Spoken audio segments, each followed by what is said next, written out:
बिस्मिल्लाहिर्रहमानिर्रहीम, अस्सलाम वालेकुम।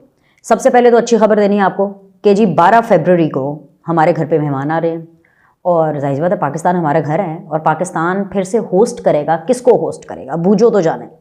होस्ट हम करने वाले हैं तुर्क सदर तैयब उर्दगान को। यस यस, लेकिन 12 फरवरी से पहले है 8 फरवरी और 8 फरवरी को इमरान खान, पाकिस्तान तहरीक इंसाफ, इमरान खान की कॉल पर, उनके हुक्म पर पूरे पाकिस्तान के अंदर अपनी तरफ से एक एहतजाज करने वाली है। क्यों एहतजाज करने वाली है? क्योंकि 8 फरवरी को इंतखाबात 2024 को 1 साल हो जाएगा उसके नताइज को आए हुए, और क्योंकि इमरान खान का ये मानना है क्योंकि उन्होंने इस इलेक्शन में पार्टिसिपेट नहीं किया था और क्योंकि उनके पास पार्टी का नाम भी नहीं था और क्योंकि वो जेल में थे और क्योंकि जी दुनिया जहां के जुल्म सितम उनके ऊपर हुए हुए हैं, सो लिहाजा ये इलेक्शन ठीक हुआ ही नहीं था।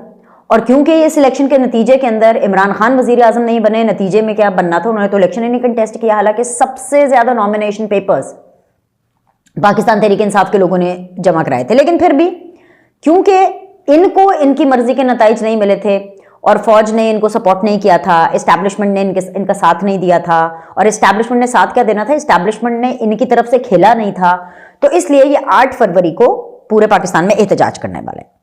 अब जो 12 फरवरी है, जो कि बहुत अच्छी खबर है कि ऑफकोर्स जाहिर सी बात है जब तुर्क सदर आएंगे तैयब उर्दगान साहब पाकिस्तान, तो अकेले तो नहीं आएंगे और खाली हाथ तो नहीं आएंगे। जब इस लेवल की मुलाकातें होती हैं, जब इस लेवल की विजिट्स होते हैं, तो ये म्यूचुअल बेनिफिट्स के होते हैं, और म्यूचुअल बेनिफिट्स में अगर पाकिस्तान को ज़्यादा फ़ायदा हो रहा है तो वाई नॉट। क्योंकि क्या है ना, पाकिस्तान चल निकला है। क्योंकि क्या है कि पंजाब में आप देखें आईरोज प्रोजेक्ट्स हो रहे हैं, विफाक में आप देखें तो आगे की तरफ बात हो रही है, नए प्रोजेक्ट्स आ रहे हैं, सब कुछ हो रहा है। ऐसे में सबसे ज़्यादा तकलीफ इमरान खान को और पीटीआई को हो रही है। इमरान खान के बहुत ही खतरनाक किस्म के 2 प्लान्स मैं आपके सामने रखने लगी हूँ, और इनका कहीं ना कहीं ताल्लुक उन मुज़ाकरात से है जिनको इन्होंने क़ब्ल अज़ वक्त अपनी ही दी हुई डेडलाइन से यू टर्न लेकर के खुद ही कॉल ऑफ कर दिया। एक तो ऑफकोर्स वही अमेरिका का इंतजार कि साढ़े वाले तक सजना है, साढ़े वाले तक सजना, साढ़े वाले तक सजना।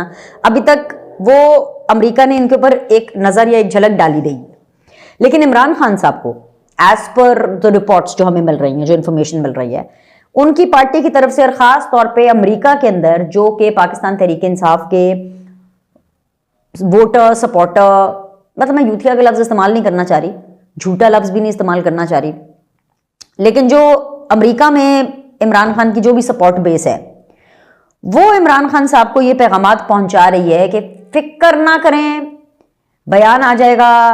जैसे ही ट्रंप साहब जो हैं वो सेटल डाउन हो जाएंगे अपने ऑफिस के अंदर, तो mister Trump is going to talk about you, mister Trump will talk about Imran Khan. अच्छा, मैं ये समझती हूँ कि ये सिर्फ और सिर्फ इमरान खान साहब को ट्रक की बत्ती के पीछे लगाया जा रहा है, ये मैं समझती हूँ। बाकी लेट्स सी, जब वो वक्त आएगा, वो कहते हैं ना will cross the bridge when we reach there, जब वो वक्त आएगा तो तब भी देख लेंगे, क्योंकि जब वो वक्त आएगा भी, अबल तो वो वक्त आने नहीं वाला, और अगर आ भी जाता है तो पाकिस्तान बात मानने नहीं वाला, क्योंकि पाकिस्तान अपने मसले मसाइल खुद हल करेगा। और इमरान खान कौन सा इतना बड़ा मसला है भाई, एक चुंगा सा मसला रह गया। असल मसला था पाकिस्तान को मुसीबत से निकालना, पाकिस्तान की इंपॉर्टेंस देना, पाकिस्तान को आइसोलेशन से निकालना, पाकिस्तान को आगे लेकर चलना, और वो हो रहा है, वो हो रहा है। दूसरी तरफ, एक तरफ ये प्लान है, दूसरी तरफ जी इमरान खान साहब ने जो रिसेंटली अपनी ट्वीट की है, लंबी चौड़ी सी ट्वीट है, उसके अंदर उन्होंने बहुत सी बातें की हैं। उन सारी बातों के बारे में मैं इस वीडियो के अंदर बात करने वाली हूँ। एक उन्होंने बात की, अब ये सारी चीज़ें ना इंटरलिंक्ड है, तो इसलिए I have to comment on everything और आप लोग को बताना भी है। इमरान खान साहब ने एक तो वो अमेरिका वाली चीज़, शेख के ऊपर मुज़ाकरात को क़ब्ल अज़ वक्त ख़त्म कर दिया।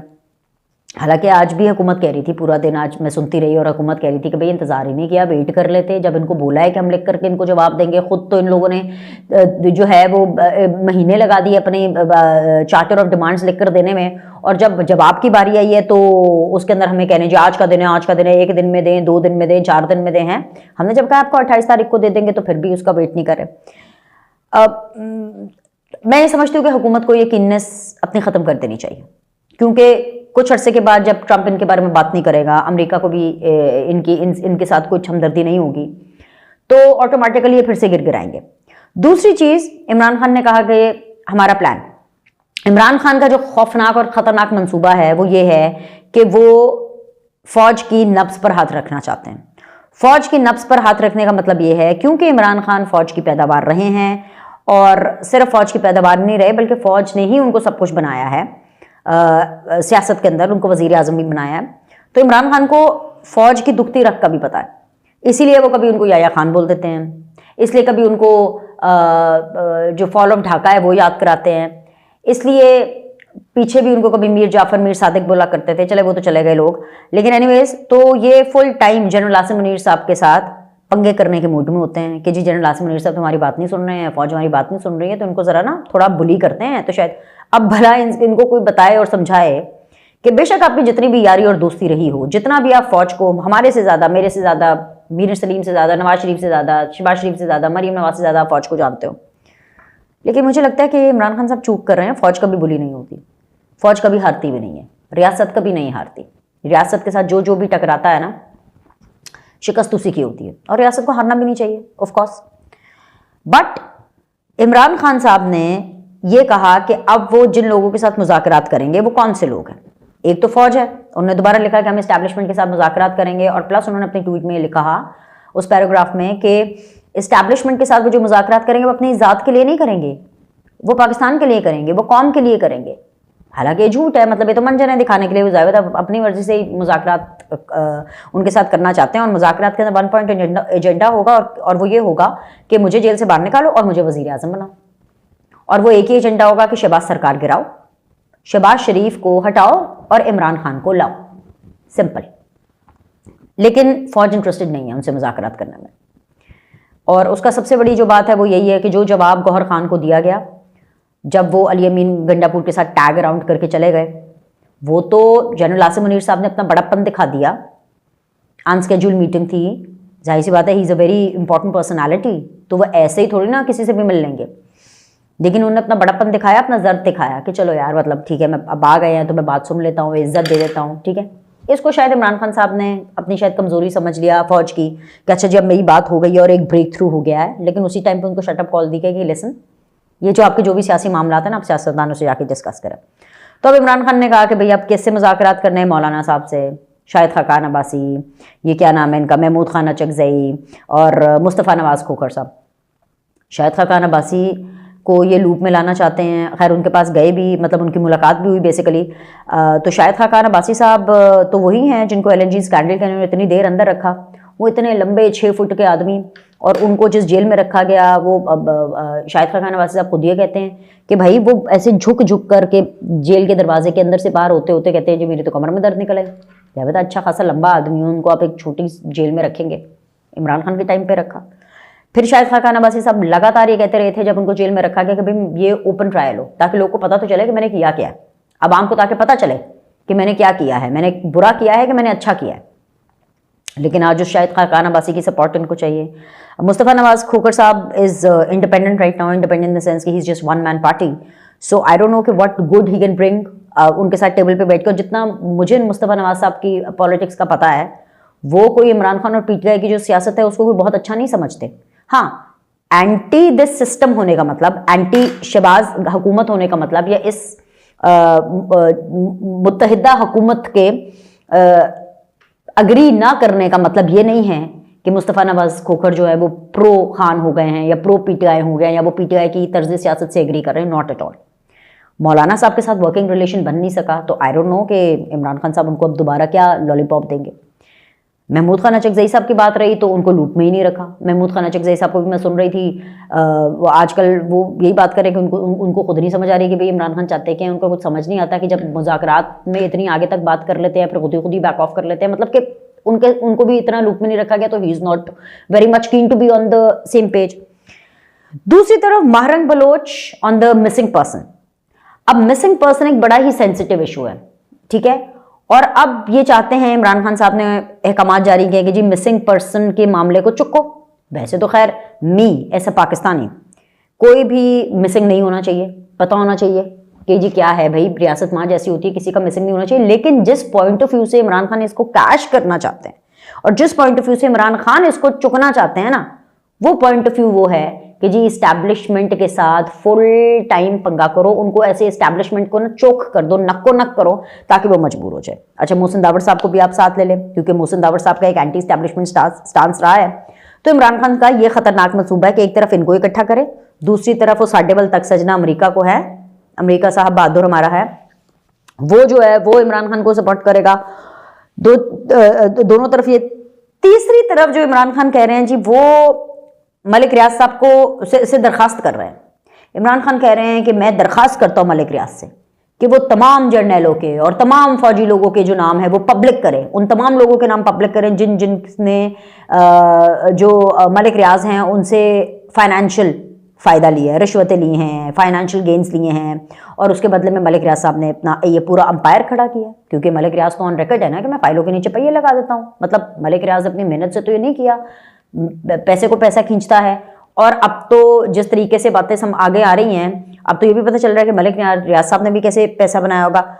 हलाल कमाई से तो नहीं बनाया होगा, क्योंकि अगर हलाल पैसा होता तो हलाल पैसा इस तरह से लुटाया नहीं जाता। हलाल पैसा रिश्वतों से में लुटाया नहीं जाता। हलाल पैसा जो है वो लोगों को खरीदने में लुटाया नहीं जाता। हलाल पैसा जो है वो किसी की भी बीवी को, जिसका आपसे कोई लेना देना ना हो, किसी की भी बीवी को 5-5 कैरेट के हीरे दे करके तो हलाल पैसा नहीं कमाया जाता।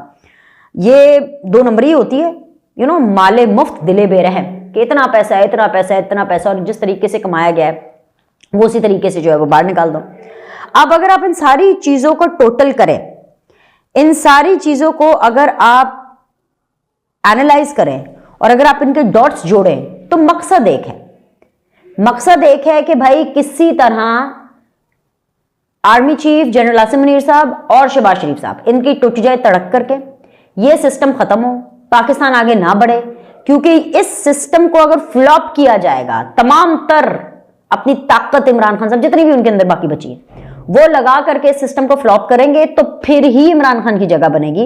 तो उनके लिए इतलान अर्ज है कि जगह फिर भी इमरान खान के लिए नहीं बनेगी। अव्वल तो ये सिस्टम अभी चल रहा है, मेरी इंफॉर्मेशन भी है ये, और ये मेरा एनालिसिस भी है, दोनों चीजें। मैं आपको खबर भी दे रही हूं और ये मैं आपको as a political commentator, as an anchor, as a vlogger, मैं आपको ये एनालिसिस भी दे रही हूं जिस तरह से खबरें आ रही हो, जो सूरत हाल चल रही है, कि ये सिस्टम अभी चलेगा। क्योंकि ये सिस्टम रिजल्ट्स दे रहा है, पाकिस्तान आगे बढ़ रहा है, स्टॉक एक्सचेंज आगे जा रही है। अभी तो इस सिस्टम को उस नहज पर आना है कि आम इंसान को, आपको, मुझे इंडिविजुअल लेवल पे जाके उसका फायदा हो। ठीक है, वो भी आने वाला है टाइम, वो भी टाइम आने वाला है। तो जब सिस्टम चल रहा है, काम हो रहा है, वर्कोहॉलिक्स है यहां पर सारे, तो फिर इसको क्यों डिरेल करेंगे और फिर इसको क्यों हटाए? और इनको हटा करके लाना किसको है? ये जो इमरान खान की भूल है ना कि इनकी टूटेगी और ये फ्लॉप होंगे तो मुझे लाए जाएंगे। जो किसी की सियासी कबर के ऊपर चढ़ करके अपनी सियासत चमकाते हैं वो कभी भी कामयाब नहीं होते। और इमरान खान को तो इसका बहुत ही ज्यादा एक्सपीरियंस है। लास्ट टाइम क्या हुआ, आरटीएस बिठा करके आप वजीर आजम तो बन गए, लेकिन काम नहीं आता था ना करना। आज तक एक टके की तो नौकरी की नहीं है इमरान खान साहब ने। ठीक है, तो वो कैसे काम करते हैं प्राइम मिनिस्टर ऑफिस के अंदर? सिर्फ ट्रेडमिल को इंक्लाइन पे करके जॉग करने से मुल्क नहीं चलता, डंबल उठाने से मुल्क नहीं चलता। ठीक है, अच्छी डाइट लेने से मुल्क नहीं चलता। ये सारी चीजें आपको कुछ हद तक क्लैरिटी तो देती हैं, लेकिन मुझे लगता है कि इमरान खान साहब जो डाइट करते हैं, जो वर्कआउट कर रहे हैं, उनसे क्लैरिटी के बजाय उनके दिमाग के अंदर ना एक स्मॉग और फॉग इकट्ठी हो रही है, जिसकी वजह से वो इस किस्म की चालें चल रहे हैं। और इन चालों का भी कोई फायदा नहीं होगा, ये भी वक्त बताएगा। देखें, मैं आपको इस प्लेटफॉर्म के ऊपर हकाइक बताती हूँ, फैक्ट्स बताती हूँ, एनालिसिस भी देती हूँ। मैं आपको ये भी बताती हूँ, मुज़ाकरात के बारे में मैंने बोला कि नहीं कामयाब होंगे, नहीं हुए। इससे पीछे अगर आप जाएं, मैं लगातार आपको कहती आई थी इमरान खान का बुरा वक्त है, देर से आया लेकिन आया। ठीक है, उनको शिकंजे में लिया गया, मलिक रियाज के हवाले से भी उनको डेफिनेटली उनको भी शिकंजे में लिया गया है। सो ये सारी चीजें हो रही हैं। और अब आगे आप देखेंगे कि इमरान खान को ये जो भी वो प्लानिंग है, खतरनाक मंसूबे बना रहे हैं, ठीक है ना, कि शहबाज सरकार गिराओ और इमरान खान को लाओ, ये नहीं हो सकता। एटलीस्ट रीसेंट टाइम्स में तो ये होता हुआ दिखाई नहीं दे रहा। तो मैं ये समझती हूँ कि इमरान खान साहब भी खुद इस जोम से जितनी जल्दी हो सके बाहर आ जाएं तो बहुत अच्छा है। और कम से कम अगर उन्होंने खुद इस जोम में रहना है तो रहें, लेकिन अवाम को, अपने जो भी सपोर्टर्स हैं, उनको ट्रक की बत्ती के पीछे ना लगाएं। क्योंकि असल बात यह है कि इमरान खान को भी पता है, इमरान खान को भी पता है कि वो इस तरह से नहीं आ सकते, जेन्युइन मेरिट पर वो नहीं आ सकते। इसीलिए वो जब होता है ना, जब घी सीधी उंगली से ना निकले तो उसको टेढ़ी कर लो, तो इसलिए इमरान खान साहब ये टेढ़ी उंगली के साथ ये टेढ़े टेढ़े ख्यालात जो है वो लेकर के आते हैं। अभी के लिए इतना ही। लाइक करें, सब्सक्राइब करें। आपसे अगली वीडियो में मुलाकात करते हैं।